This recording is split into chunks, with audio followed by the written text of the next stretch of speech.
You wake up, you feed someone, you clean something, you answer a question, you make a meal, you resolve a conflict, you put someone to bed, you look at your phone. You realize the day's gone, and somewhere in that loop, you forgot you used to build things. This isn't burnout. This is structural erasure. The economy doesn't see caregiving as production. It sees it as absence, a gap in your resume, a reason you're no longer viable, and you feel it, not as injustice, as depression. Because when your labor has no price, your presence has no weight. The term is economic invisibility. You are working, but the system records nothing. No salary, no equity, no compounding value. Just days that vanish into someone else's growth. And the longer you stay in that loop, the harder it becomes to see yourself as someone who could ever leave it. That's not a personal failure. That's a design outcome. The economy was built to extract from people who show up to offices. It wasn't built to recognize people who hold homes together. So when you spend years doing the latter, you become economically illegible, and illegibility breeds despair. But here's the shift. Illegibility is not the same as inability. You are still capable of production. You are still capable of income. You've just been conditioned to believe that income requires you to abandon the infrastructure you've built. It doesn't. A home business is not a side hustle. It's a recalibration of economic visibility. It's the moment you stop waiting for permission to generate value and start designing systems that convert your existing capacity into recurring income. Most mothers assume they need more time, more energy, more freedom. They don't. They need a different structure, because the issue isn't that you can't work. It's that you've been trying to work inside a model that punishes caregiving. And every time you try to fit into that model, you fail, not because you're incapable, but because the model is incompatible. A home business removes that incompatibility. It lets you design income around the life you already have, not the life you're supposed to want. This is where most advice fails. It tells you to find your passion, to monetize your gifts, to build your brand, all of which assume you have clarity, time, confidence. You don't. You have 15-minute windows. You have accumulated skill. You have relational authority. And you have access to a market that will pay for solutions you can deliver from a laptop. That's enough. The fastest path is not creativity. It's replication. You find a model that works. You learn the structure. You implement it inside your existing routine. You generate income. You reinvest that income into systems that buy back your time. That's the sequence. Most mothers reverse it. They try to design the perfect offer, the perfect brand, the perfect launch, and they spend 6 months preparing. And by the time they're ready, they're too exhausted to execute.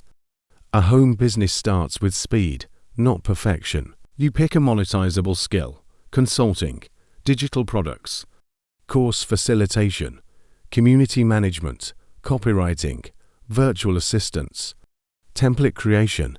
These are not aspirational. They are operational. They pay within 30 days. You set up a simple client acquisition system, a landing page, a payment processor, a scheduling tool. You reach out to 5 potential clients. You offer a defined service. You close one. You deliver. You iterate. That's month 1. Month 2. You refine your offer.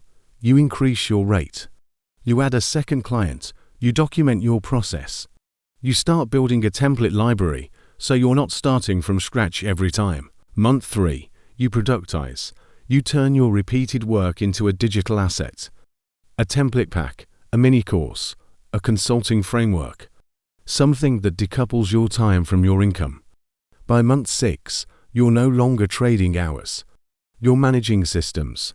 This is not about escaping motherhood.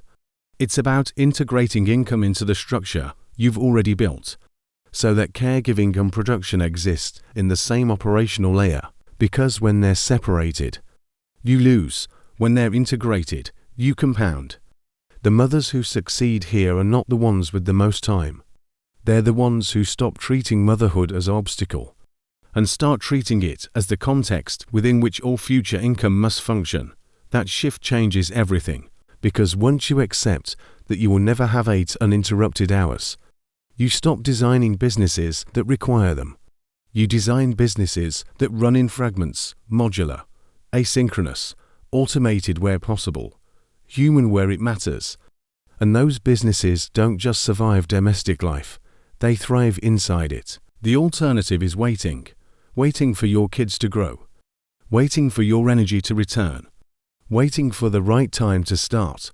And while you wait, the economy continues to record you as absent. A home business is not a luxury. It's a correction.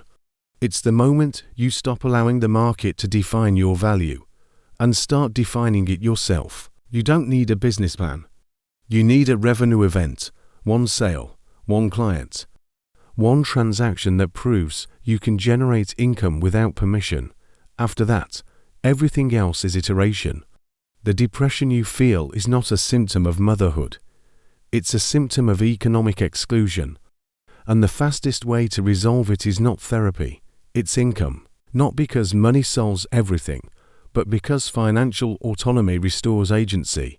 And agency restores identity. You don't have to love what you do. You just have to own it. Start today. Pick a skill. Set a rate. Reach out to someone who needs it. Close the deal. Deliver the work. Repeat. That's the structure. Everything else is noise. Disclaimer: this video provides economic observation and general discussion of home-based income models. It is not financial, legal, or business advice. Income results vary widely depending on effort, market conditions, skill development, and individual circumstances. Building a sustainable home business requires consistent execution, iteration, and often months of testing before meaningful revenue is achieved. You are responsible for researching applicable laws, tax obligations, and business structures in your jurisdiction. Any tools, platforms, or methods mentioned are discussed for informational purposes only and do not constitute endorsements or guarantees of success. Always assess your own financial situation and risk tolerance before committing time or resources to any business model.